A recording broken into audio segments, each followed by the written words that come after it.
Let's talk about what Leon Panetta is actually saying. He is openly talking about Israel's ambitions.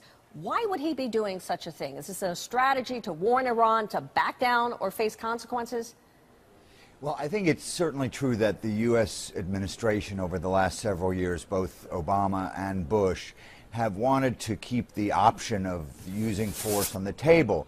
And since the Israeli government has been engaged in, I think it's fair to say, a degree of psychological warfare through its statements to journalists, its statements to to American officials, essentially what's happening here is the American government is using the Israeli psychological warfare to keep this option on the table, even though the United States appears not to favor such an option, in the hopes that it will convince Iran to do what it has not done, which is give up its nuclear program. And unfortunately, I don't think it's working. Jamie, is there a downside to this? I mean, all of this talk here, as this escalates, could it actually push Iran to behave in an opposite way that they want to, and to actually move forward faster in their nuclear program?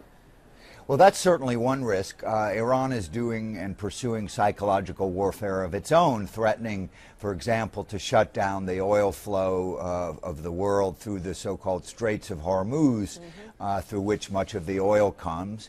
And it's possible, as you say, that Iran will conclude that, as in the case of Pakistan and the case of India and particularly the case of North Korea, the best defense against a possible attack is to accelerate its program, brandish its nuclear weapons, and say we've already arrived, and an attack would yield a nuclear response, and nobody would dare do that. So there are some serious risks of ratcheting up the threat.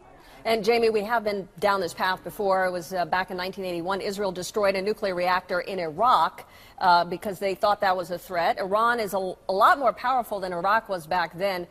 Could we actually see an all-out war from this scenario?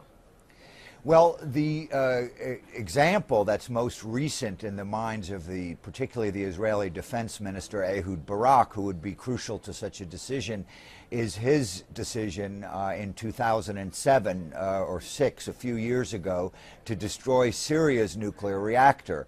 And they sent in a combination of aircraft and, I believe, ground troops, destroyed the reactor. And what they've been telling the outside world, journalists and the United States, is, look, Syria didn't respond, so we shouldn't assume that Iran would respond. Unfortunately, Syria and Iran are very, very different cases. Iran is a country that showed how brutal and difficult it can be when it cracked down on its own people, killing hundreds of people and suppressing thousands. So I don't think this will be a cakewalk, anything like Iraq or Syria. I think this is a major step if it happens, and could be a major confrontation.